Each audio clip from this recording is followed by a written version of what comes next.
Alright, so I guess what we're going to try and do here, John and I, we're going to make a bucking table. John's got one of these at his house and he swears by it, so we're going to try and make one here in this wood yard. I don't know if I swear by it, but it works for me. There you go. It lets me take some pretty good sized trees and buck them, and I can just use my grapple bucket and pick them up after I cut them and put them into a pile where I want them. What I want is two pieces like this top one. This might be a little long, but it'll work. The bottom one underneath it will work, so long as you got two that are about the same size. That 10, 12-inch piece is perfect almost. Those will be for the base, and then I'll use two logs like this, and I'll set them as cross pieces on top of those bases. And that allows me to have the table in here so that when you get a 13-foot 6 long piece like that we cut earlier, I can lay that in there. I can go through and I can cut all 10 pieces out of it. I don't have to move anything, I don't have to pick anything up, and I don't have to worry about my chain hitting the dirt. And we can go from there and we'll show you how we put that together. All right.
Let that trunk sit down in the knot. So go about a bar width over.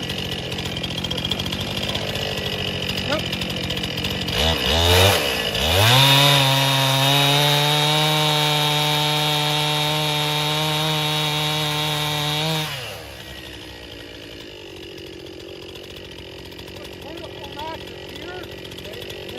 it out.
Got the cuts made.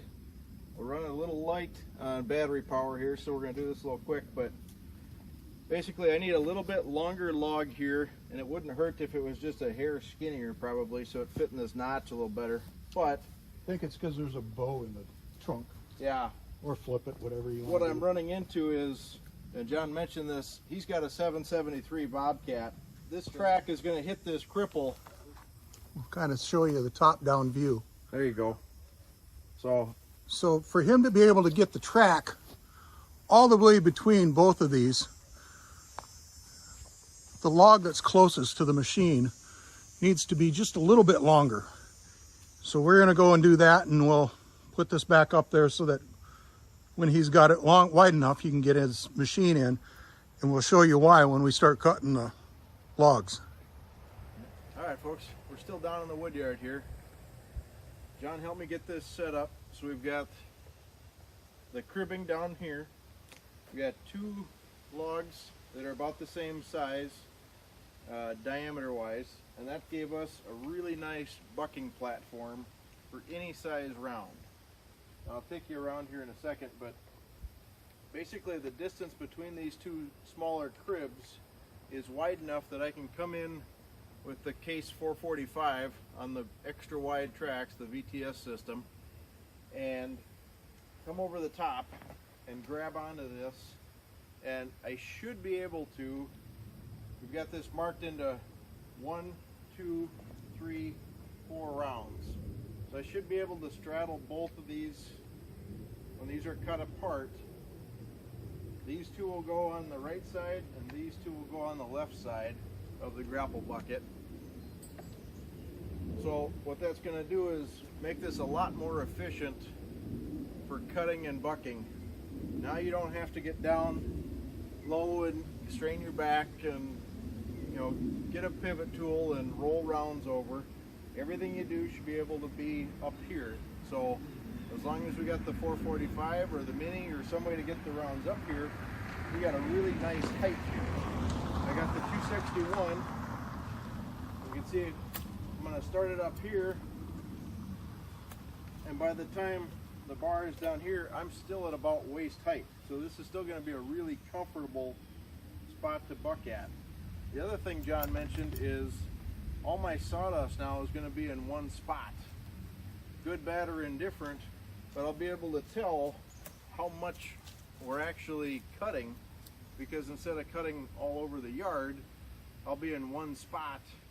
And I'll be in one spot. It'll be a lot easier if the wife needs it for chickens, or we need to, you know, mulch some. If we need to mulch some little trees or something like that, there'll be a spot to grab sawdust from, basically. But we stage this here so it's kind of out of the way. If we get logs from the tree service, I can come in off the road, set them here. I have an alleyway through here to get back to the other log pile. So if I just have the skid loader down here, I can work by myself pretty efficiently and cut up on top here. So we're gonna get the 261 fired up and start making some cuts. So, all right, here we go.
Bye.